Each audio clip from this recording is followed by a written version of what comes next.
and released on her own recognizance.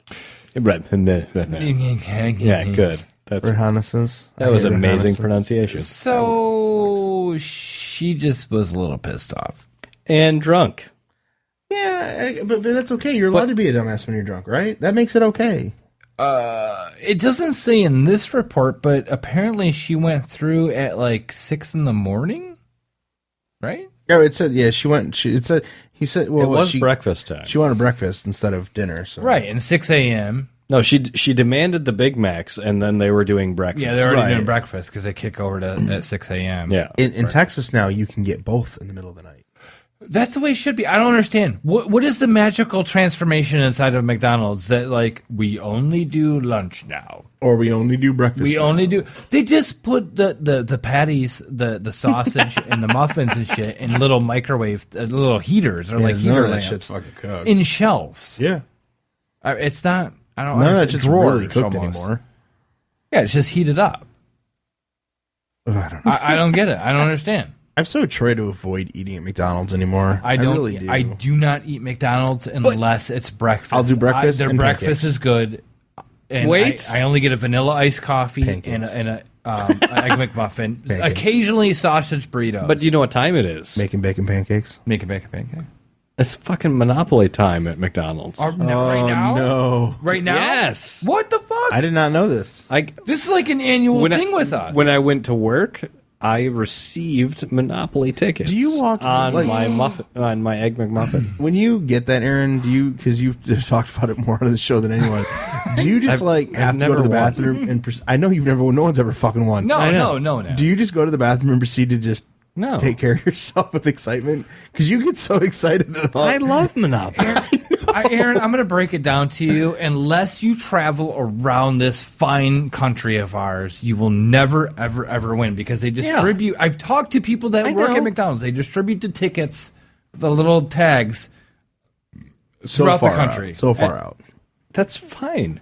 I don't really care. It's the instant winners are the only thing. You've won like a free shake or something, I'm sure. I've so many free shakes. Yeah, I mean... And breakfast sandwiches. Hash browns. But I hate it. Of hash The browns. thing that's stupid is you have to buy I love something, their hash though. browns. You have to buy something, though. It's like you have to, with your next purchase. I would anyways. No, the fair hash enough. browns are bullshit. Breakfast. I The McGriddles occasionally kick major ass. Yes, they are good. But the hash browns, like, if you slap them on the pavement, I don't care. They will eat the concrete under them with all the grease that's in those. Yeah, But they That's taste so good. It's the good. first thing I eat. When I so get good my when it's- bag with my vanilla iced coffee, my number 2. Yeah. It's not poo-poo. But the rest of You the never day, take it you're every time. rubbing your tongue on the roof of your mouth trying to get the grease taste You just out take the of biggest bite possible and swallow Yeah, immediately. just let it rip. You don't even chew it. Let it. That's chop. what she said? It's just a salt. That is what. She Yeah, said. that is what. Yeah, Just let it rip your throat up on its way It down. just yeah, happens. just swallow. Drew says, "Fuck that. Let me know when the McRib is back. Why? So you can eat something." Drew, do you not listen to the show? It I literally hate has the McRib. carcinogens up the ass. Like you go back to smoking. It's that much better for you. Yeah, smoking meat know is about way that. better than Smoking meat is better for you. We talked about everything that's in a McRib. There's literally like The McRib has right. been brought up like at least 25,000 times. Didn't on we this determine show. that all the McRibs in the history of McDonald's were made all at one time and they just sit Yeah. in the storage unit? Yeah. And they just bring them out. Yeah. I mean, it's not like they're making new ones. See, and that's not news either. They can sit their burger there for 3 years. It still tastes the same. Whatever, it's not a McRib. They offer the burger year round. The McRib, it's like 1 month. At least you know that. At least you know that with your burger that the cow was killed within the last 5 years. You think it was a cow? The McRib this decade, Maybe. at best. Okay, we've got off on a huge tangent. I'm just saying. All right, Huge. We go off on tangents on the show. No. What? never. What? where are we at? All right, so the next one, nothing to do with McDonald's. Good. An American man baffles doctors after waking up speaking only Swedish. Oh, I heard about this briefly. I don't know the whole story, but this sounds crazy. An American has left doctors baffled after waking up and speaking only Swedish. The 61-year-old man had been found unconscious in a California motel with no memory of his past. Zero. When he opened his eyes, In a medical, it's not even funny. I'm just finding it amusing for no reason. This is Aaron's awkward. I'm laughing. Yes. This is weird. Yeah. In a medical center, he called himself John Elk or Eck. Johann Elk. Johann Eck. Johann Elk. Is it Johann? Johann Eck. I like Johann. Anyways, spoke just Swedish. What? I saw the article and I thought of Jason Bourne. I kind of thought about that. I feel like there's a lot to the story that we don't know. Oh, agreed. Despite extensive inquiries, police were unable to contact any relatives or find anything out about Mr. Boatwright. According to the Desert Sun newspaper. They do good reporting there, by the way. Oh, all right. Very good. Are they as good as Oopie? I don't know about that. Oopie has 100 years of journalistic excellence. Fair enough. Yes, they do.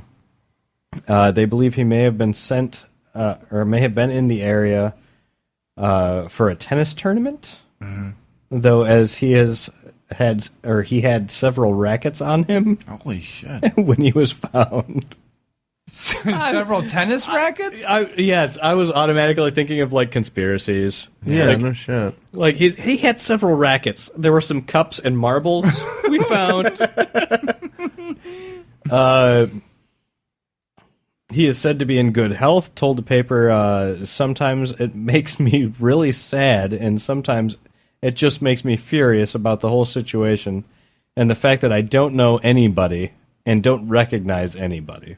Oh, I actually pulled up a news report of, I guess he gives a little testimony here. He actually talks to them. You want to hear it? Yeah, sure. Yeah, I didn't find that. I'm curious. All right, I got it.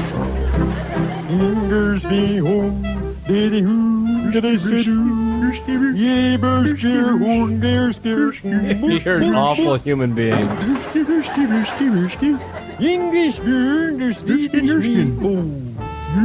This is hilarious. I love the chef. So apparently the Swedish chef from the Muppets was a tennis player. Whose name was really what, Mr. Cartwright or Boatwright? Boatwright. Mr. Boatwright. Boatwright. How fucking funny would that have been? Mr. Boatwright totally wouldn't have... oh, he's got a tennis racket. He does not. No. Nice. Nice. Holy shit,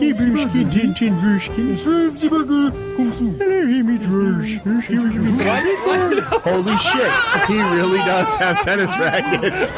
Dude, I'm telling you, it was the fucking Swedish chef. 15 love. It was really the Swedish chef. Holy fuck. That was a hell of a clip to find on the video. Well done. In the video, chef is hitting meatballs at the guys on the balcony. Old men on the balcony. Waldorf and... I know, it's something in Waldorf. Pissed off in Waldorf. Pissed off, yes. Pissed off in Waldorf. Whatever in Waldorf. Who cares? That was awesome, Scott. Great poll. So that's the show. Well, I mean, hang on. No. That's not the show. Well, what have we been doing this whole time? I don't know. My ass itches. Bork. Burskin. I mean, how could you? I mean, I've heard of these things happening where people will come out of like amnesia or something, and they can speak a different language, somewhat. Yeah, but that's fucked up. But apparently, this guy, he had taken a little bit of Swedish in high school. He must, but just maybe a year or two. So this kind of begs the question: is the brain really like retaining all of this, and maybe like his? And he's not, like, but his mind is? Because, I mean, he speaks it fluently. He couldn't speak it fluently. Yeah, I was going to say, it didn't say he was speaking shitty Swedish. No. Just Swedish. It was fluent Swedish. So, like, what do you do at that point if you're this guy? Just move to Sweden? Like, you have no friends. No one relates to you anymore. I mean, it's interesting to think how much your brain can retain that you just don't. I think realize. That's what it comes down to. You know, you don't. I mean, it is amazing sometimes. Like, just for me this past week, driving through places that I haven't, and I drove through Kalamazoo, today, and memories that I just didn't remember just come flooding back. Just pops right back. Yeah, I mean, I drove by a house that my friend Sean and I lived in for a year, and I took a picture and sent it to him, and he instantly says, "Can I get a hot tub?" Because we had a hot tub when we lived there. Nice. And I started to have this crazy flashbacks of these nights, partying and doing the stupid stuff we did, and it was just it's amazing where your brain can store in these tiny nuggets of whatever. It's kind of intriguing. I mean, especially when you're not looking for it. You're not pulling for that recall. It's right. I mean, you're absolutely right. I know exactly what you're talking about, and I think a lot of people that are listening right now can probably relate to it. Like there's a little visual stimuli or an oratory or smell. Smell is way more strong for me than anything. Smell is amazing. Like I've been to over to Russia. I've been to Germany. I've been to France, and I've laid over at these places, and there's a unique smell to these places. Like I could be blindfolded, get dropped off in a French airport, and go, "This is France." Like I can smell, like I know what that place smells like. That's a hell of a Kickstarter project. We're going to drop Scott in a random country and see if he can smell his way. It's true. It's so true, though. I can do it with perfumes and people. I had an ex-girlfriend that used to wear a thing called Rain. I had no idea what it is. Yep. I couldn't find this shit to save my life, but she wore it all the time, and I've smelled it twice. And mind you, I dated her when I was 19. Someone walks by and you're going. I dated her when I was 19. I know what that is. And it wasn't even. Who are you? But it wasn't even that, Scott. It was like as soon as I smelled it, it was like, where is and that person? Yeah, like, I am with you. Instantaneous. And it's just amazing. Like Michelle's perfume that she wears. It's when she comes home. If I'm in the bedroom or something, I don't necessarily hear the door open, but I catch it. I know she's home. I smell you. Yeah. No, I smell you. You don't smell like shit. Everyone who knows me will know when I say Jessie, but girl I dated in high school, Jessie, she had a very distinct perfume. Yes. And every once in a great fucking while, some crazy ass weird person will walk past me, and I'm just like, yeah. Where the fuck is Jesse? It catches your attention. And like, like I automatically, like, even though I know the person who just walked past me is the reason I'm smelling that smell, it's like I am looking for Jesse. Yeah. It's fucking weird. It's crazy. I'm trying to think of other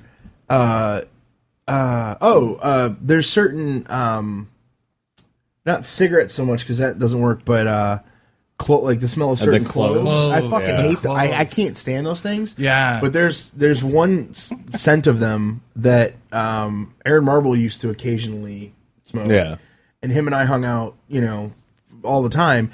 And there's a place down in Dallas where I've gone a couple times to pick up pizzas and stuff. Yeah. There's always people sitting out on the patio smoking, and they're always smoking clothes because it's the kind of artsy area. And it's the same cigarettes or same clothes that he used to smoke. And it the first time it happened, I literally was like, "Where is Marble's got to be?" And I couldn't. I wanted to find him because we haven't talked in so long. I wanted to find him and be like, "Dude, how you doing?" But obviously it wasn't him. See, I just think of every asshole that's ever been in Ramshorn. Well, fair enough. God, Ramshorn, man. Look at that one. That one looks like a dog. What the hell are you playing? It is a dog. Scott's playing with a dog. I'm trying to find it. It's nice something to know relative. up here. It was. Smell you. Oh, up. You can smell us. I can smell you. It's the dog from Up. I can smell you. I love the dog when he walks up. Hi, my name is blah, blah, blah, blah, blah. Squirrel. Squirrel. I love that. I can smell you. Well done, Scott. That's two. Scott's had two really good bowls tonight. Yeah, I'm trying to pick it up. Yeah, it definitely it definitely is amazing though how that works. I mean, Scott bringing that up, like how you can. I think smell is. I mean, I've read and I've heard that our smell makes up a huge majority of our taste. Oh yeah, and I think that like it floods our memories when we land someplace, or when we hang out with certain people that we haven't seen in a long time, or something like that. I mean, smells just flood our memory.